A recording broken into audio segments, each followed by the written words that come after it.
This week, the topic is the immigration system. Is it fixable? John Miano, a former computer programmer turned lawyer, serves as counsel for the Immigration Reform Law Institute, an advocacy group.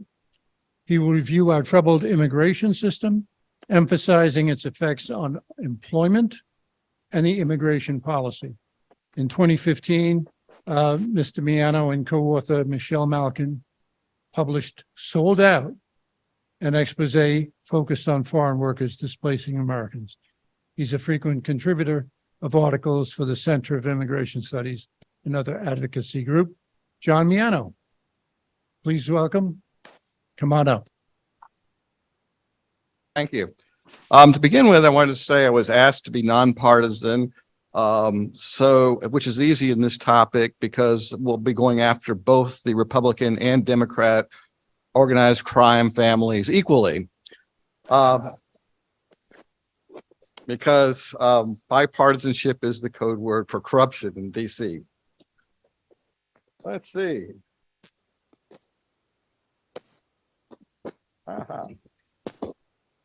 Got the first one going. Now, to get us started, I want to take a look at the big picture, because immigration is part of the larger issue, which is the decline of the middle class in America, and basically explain why you should hate both parties. That America has basically been taken away from its citizens over the past 50 years. Let me give you one illustration. This is from the Economic Policy Institute. This is from a liberal think tank. So we're gonna be getting stuff, I said, pretty bipartisan. And this plot shows how is productivity of American workers against wage increases in productivity against wage increases. So you can see from World War II until about 1973, productivity increased, creating greater wealth in the country, and wages for average Americans increased. And then suddenly, about 1973, the wages for ordinary Americans just started going flat. So the average American really hasn't seen much of a wage increase since 1973. And keep that date, 73, in your mind, because we'll be coming back to that. Instead, what we've seen, again, from the Economic Policy Institute, is that almost all wealth creation as a country has been going to the very rich over the past 50 years. That the middle class has not seen much of an increase. And meanwhile, I mean, it takes a lot more money now to get to the Forbes 400 list than it did years ago.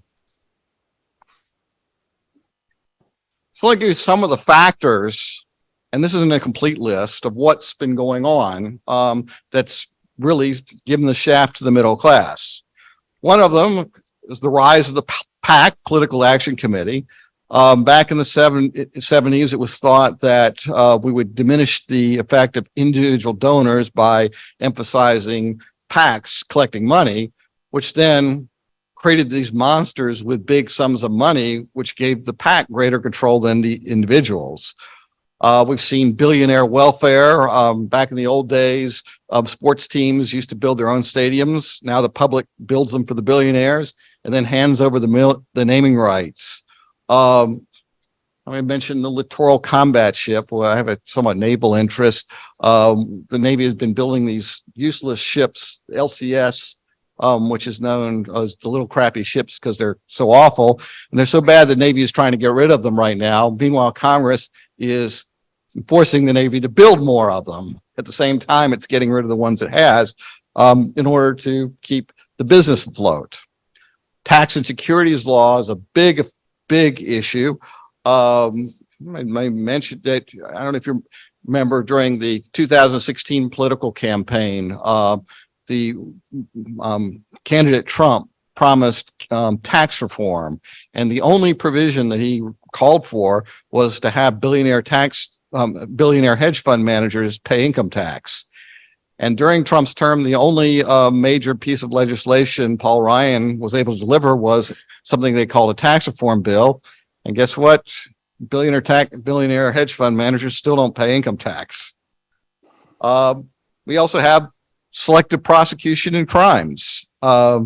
One of them directly affecting wages A few years ago in Silicon Valley, there was a giant collusion scandal where the Silicon Valley CEOs got together and said, we won't hire each other's workers in order to depress wages.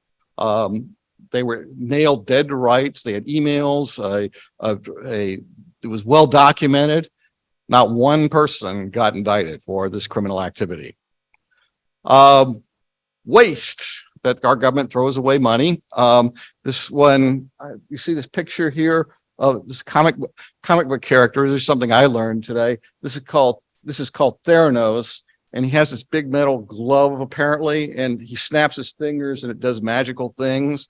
The National Science Foundation gave nearly $120,000 to research on whether someone could actually snap their fingers in such a metal glove of a comic book character. Now, we can't have time to get through all these, but the last three we are going to deal with in more detail. First of this last three is called the explosion of the administrative state. Right now, almost all federal law comes from bureaucrats in the form of regulations. Congress does virtually nothing. And this system basically is completely undemocratic and probably unconstitutional, but it's been going on. The problem that the administrative state creates is that the public really has no influence over it. When Congress is passing laws, you as a citizen can call your congressman, write your congressman, maybe even see your congressman at a town hall meeting. Within the administrative state, the lobbying takes place all in Washington. It's a specialized form. And the people making the decisions on regulation are looking for their post administration consulting job.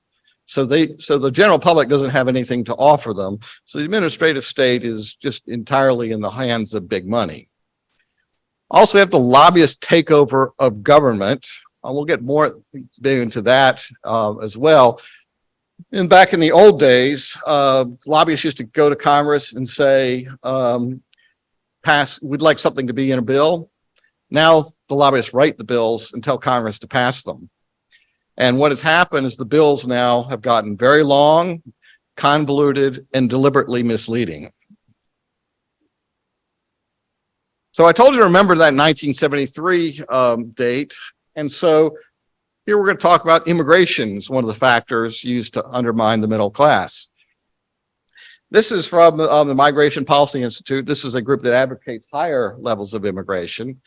And it plots the the immigrant population in the United States and the percentage of immigrants in the United States. And to this, I've added numbers from the Population Reference Bureau, giving the number of immigrants average per year during each of these ranges. And you can see about 1970, we have a huge surge in the number of immigrants coming into the United States. So there's pretty much a direct correlation between the growth of immigrants and the decline in wages in the United States. Now, this isn't to say causation, we're talking correlation here because there are many factors that go on. And immigration numbers is outside my area. I generally deal with employment-based immigration. But when I look at the data, it appears that we actually have an immigration sweet spot where there are immigration levels that improve the overall economy and the status of the middle class. But once you start getting over those levels, the middle class starts to decline, and we're clearly into the decline phase right now. And so the main theme I'd like to hit you with before we really seriously hit into immigration is to think that immigration is a microcosm of the larger problems in Washington. Once you start digging into the immigration issues, which are fairly simple compared to things like taxes and securities law, you can start to see how the government works in immigration. And then you could project that onto the big money issues, defense and taxes. And so now I'll give a little bit of an introduction after this preamble. I was originally a computer programmer. And what happened, and I didn't have much interest in immigration. I didn't do much more than the average person did. Probably knew more than anyone here knew at the time. But there was a dramatic change that started occurring in the 1990s in the computer industry, and that is companies started replacing their American programmers with foreign workers. So my next door neighbor was one of 400 computer programmers who worked at Sealand in Elizabeth, and they just fired them and brought in foreign replacements. AIG did the same with about 300 in Livingston. It's going on at Prudential, and was serially, you would see one after another. And at the time, the American press was actually covering this issue. There were segments on 60 Minutes and 2020 on this phenomena. And so this was greatly affecting our job market for computer programmers. So I started looking into this, and turns out I found out in 1990, Congress had created something called the H-1B visa for college educated workers that was designed to replace Americans with cheap foreign workers. That was the underlying purpose when you read the text. And as things got worse and worse over the 90s, I said, maybe I got to go to law school to take this on. In 1998, was a very troubling incident that happened in Washington that we discussed in our book Sold Out. So I went to law school in 2002.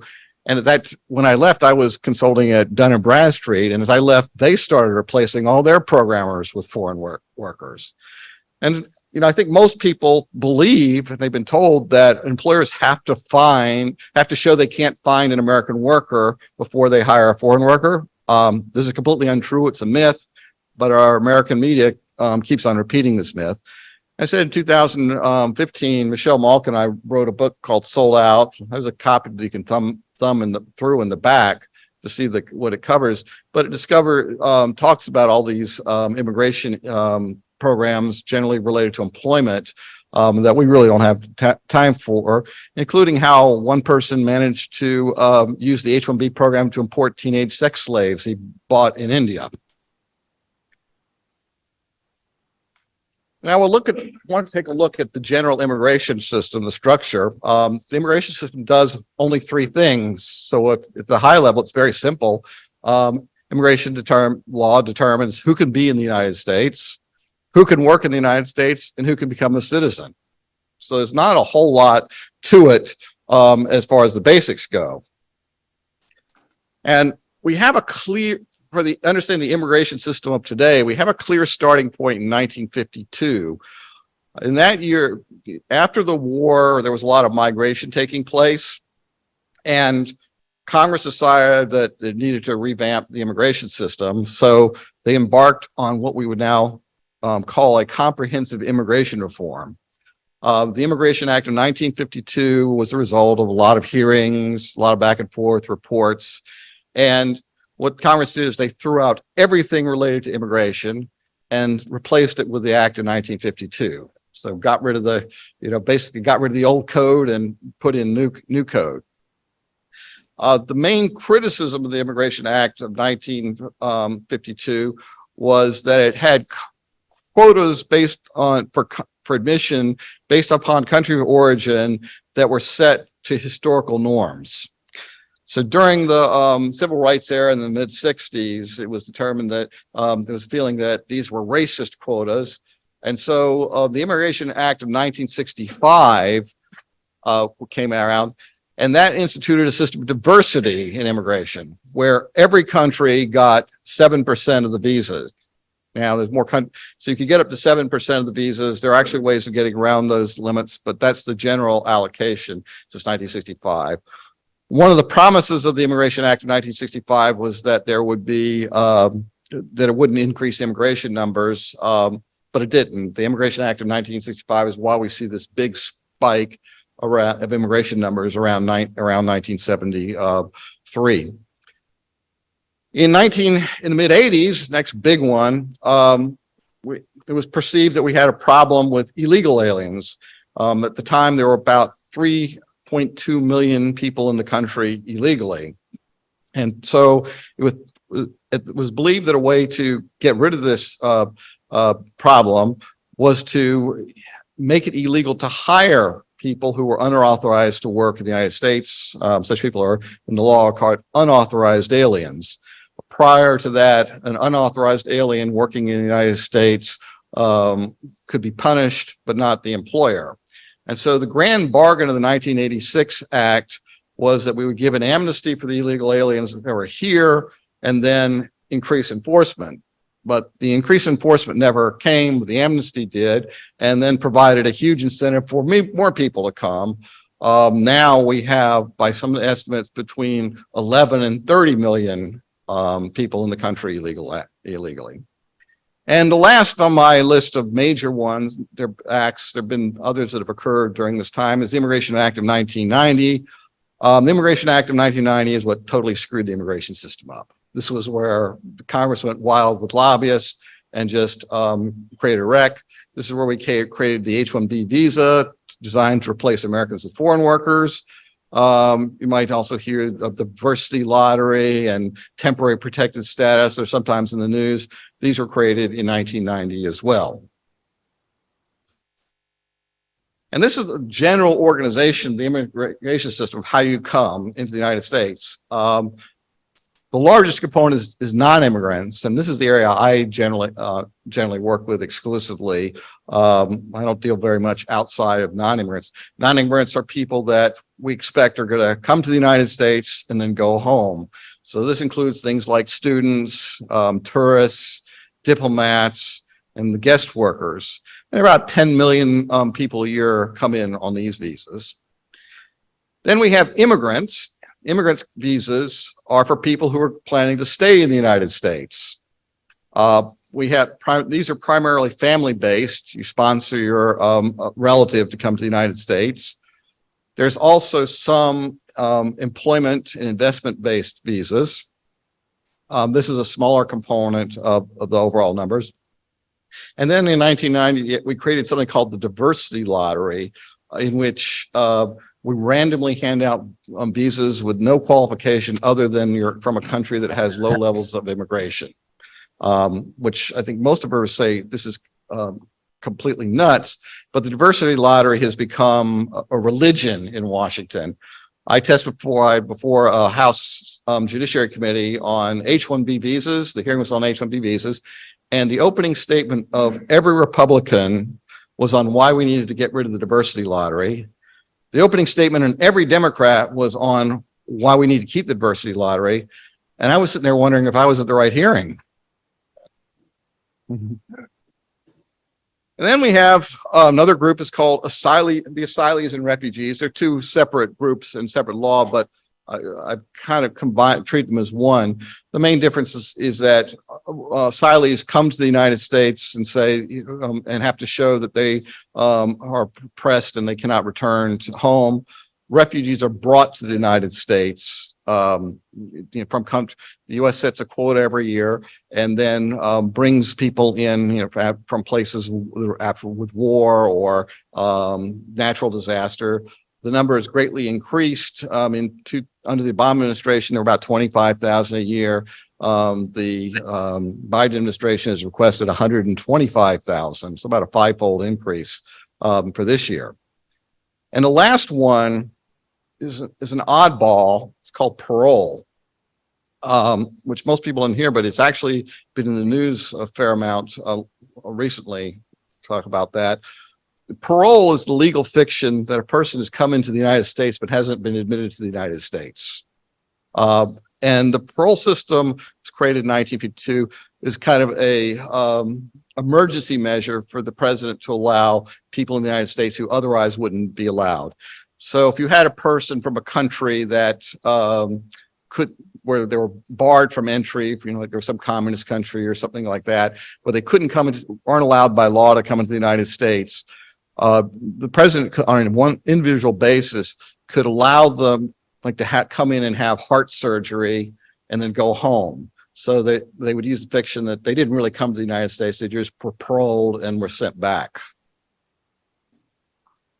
So let's talk about a few of the problems. Currently, we have absolute chaos at the border right now. I mean, it's just nuts. One of the problems we have is that that's been going on actually for years is that we get moles in the running the immigration system. That we have right now, the people running the system, particularly DHS Secretary Mayorkas, don't believe in borders. And we have the problem that in the law is set up to give the executive enormous discretion on how to enforce the law. But they never, when they wrote the law in 1952, they never expected something like Mayorkas, who just wants the law to go away. And we literally are now to the point where the border patrol is being ordered to tear down barriers to make it easier for people to come into the United States. And note that just since 2021, we've had about 5.5 million people enter illegally. Remember in 1986, when they were trying to address the illegal aliens issue, there were only 3.2 that had been accumulated, for the entire prior history of the country. And so then we have problem of cartels and human trafficking. This is, basically the system that we've created is just a boon to the cartels right now. The business for them has never been better. Down at our office in Washington, we have this huge box full of Brazilian passports that our people have collected along the U.S. border. And the reason for that is that people from all over the world have been going to Brazil to get asylum. And literally they're coming anywhere, and apparently it's easy to get asylum in Brazil. But Brazil doesn't have as good welfare benefits, and they definitely don't hand out free telephones to people when they come illegally like we're doing in the United States right now. So they pay to fly up and then get the cartels to bring them to the border. And then they the cartels have them toss away their passports, because if they have a Brazilian passport, they can't get asylum in the United States. And then when they'll apply them to the U.S. And if the U.S. grants them asylum, then they're better. Would consider themselves better off. If the U.S. doesn't grant them asylum, they go to the nearest Brazilian consulate and just get a replacement passport and head back to Brazil. And then drugs. You get people across the border, you can get drugs, and drug things out of control. Primarily, we're hearing about fentanyl being manufactured in China and then being imported through Mexico into the United States, and it's completely out of control. And one of the things to point out is how fast this occurred. One of the few accomplishments in immigration of the Trump administration was to get the border under control. And you bring in one guy like Mayorkas, and he's just turned the thing into total, absolute chaos. And some of the other issues I'm just briefly going to address at this point is one is the complexity of the American immigration system. We'll see more on that. The numbers, which we've talked about already, and the displacement of Americans, which we've also talked about. So there are major problems in the immigration system right now. And let me even show you how flagrant this is. This is a job advertisement that was used as evidence in a discrimination complaint against IBM. The job ad says the work city is Bangalore. I don't know if you can read that, which is actually false. The only reason it says that is so Americans won't apply for this job. Back in the text of the ad, it says the job location is in Boise, Idaho, and you have to have, and one of the job requirements is to have an Indian work authorization. So in other words, this is a job from IBM, not some fly-by-night operation, saying that they only want Indians for a job in the United States. And this goes on all the time in the industry right now. It's like shooting fish in a barrel, bringing these complaints. Now here we're going to go back to what I described as the rise of the administrative state and how it affects immigration. Congress has created a system of foreign employment in the United States, and I've listed some of the visas that's used. In addition, the executive has created its own system of foreign employment with absolutely no authorization for Congress. They just do it. I told you about parole, where you could bring people in on an individual basis. The current administration has decided, well, they're going to they're going to give parole to 30,000 people a month, and then give them work permits. Well, that's not a case by case basis. They're saying, I'm going to bring 35,000 people in, and there's no authorization in the law for them to give them work permits, but the intention is they're just going to do it. But what you can see is that the system of failing employment created by Congress is now smaller than the one just created by the bureaucrats on their own. And you frequently see in the press comparisons to Canada's immigration system, and there are quite a number of differences. First of all, the first one doesn't have really anything, isn't really immigration based, is that Canada doesn't have employment at will, while the United States does have employment at will. The United States employer can fire someone for any reason or no reason at all, with the exceptions of whistleblower and discrimination cases. So that creates the problem for employers in Canada that they can't go and fire 300 Canadian programmers and bring in foreign replacements because they don't have employment at will. Because we have an employment will, they can do that in the United States. Canada's immigration system is also employment-based. Ours is family-based primarily, with some employment, but almost all family-based. In Canada, the employment-based system is immigrant-driven. So you go, if you want to go work in Canada, you apply for a job, the company gives you a letter saying that they're going to actually hire you, and then you apply for your own visa. In the United States, it's entirely employer-driven. The employer gets the visa in order to have total control over the foreign worker, and so they basically have a system of indentured servitude. Also in Canada, they have a point system. What you do is when you apply for visa, you get points for what attributes that Canada considers positive. So for example, education, you get a certain number of points, knowledge of English, you get another points. And then to regulate the immigration numbers, they adjust the point threshold. So the people who have more points than threshold get visas. The people who don't reach the point threshold, they say, sorry, it didn't make it. In the United States, we have a queuing system. Just everyone gets in the back of the line, and there's no real sorting based upon skills or anything. It's just who gets there first. So I've described the total chaos.